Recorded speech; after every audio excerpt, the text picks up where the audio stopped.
বড়দিনের আগেই কি খুলছে নিউ গড়িয়া সেক্টর 5 অরেঞ্জ লাইনের মেট্রো রুট। চিংড়িহাটার জটিল জট পেরিয়ে গতি বাড়ল কাজের। যান চলাচল স্বাভাবিক রেখে চলছে শেষ পর্বের কাজ। মেট্রো রেল কর্তৃপক্ষের লক্ষ্য সবকিছু ঠিক থাকলে 25শে ডিসেম্বরের মধ্যেই মিলবে বড় উপহার। যানজটের চেনাছবি এড়িয়ে এগোচ্ছে কাজ। সুকান্ত নগরগামী রাস্তার সামান্য অংশ বাদ দিলে চিংড়িহাটা মোড়ে যান চলাচল সম্পূর্ণ স্বাভাবিক। সাধারণ মানুষের ভোগান্তি এড়োতে কোনো বড় রাস্তা বন্ধ না করেই অরেঞ্জ লাইনের চূড়ান্ত পর্বের জোড়াতালির কাজ এখন তুঙ্গে। কোন পর্যায়ে চিংড়িহাটা মেট্রোর কাজ?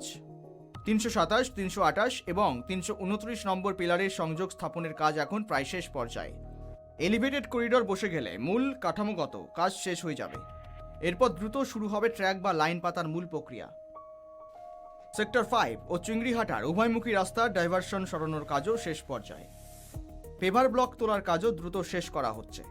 পরিকল্পনা মাফিক কাজ এগোলে 25শে ডিসেম্বর অর্থাৎ বড়দিনে নিউ গড়িয়া থেকে সেক্টর 5 পর্যন্ত পুরোপুরি চালু হয়ে যেতে পারে অরেঞ্জ লাইন মেট্রো। দক্ষিণ কলকাতা থেকে এক ট্রেনেই সরাসরি সল্টলেক আইভি হাবে পৌঁছানো এই সুবিধা বাস্তবায়িত হলে বাইপাসের ঐতিহাসিক ট্রাফিক জ্যামের বিড়ম্বনা থেকে স্থায়ী মুক্তি পাবেন নিত্যযাত্রীরা। এখন শুধুই অপেক্ষা বছরের শেষের সেই বড়দিনের চমকের।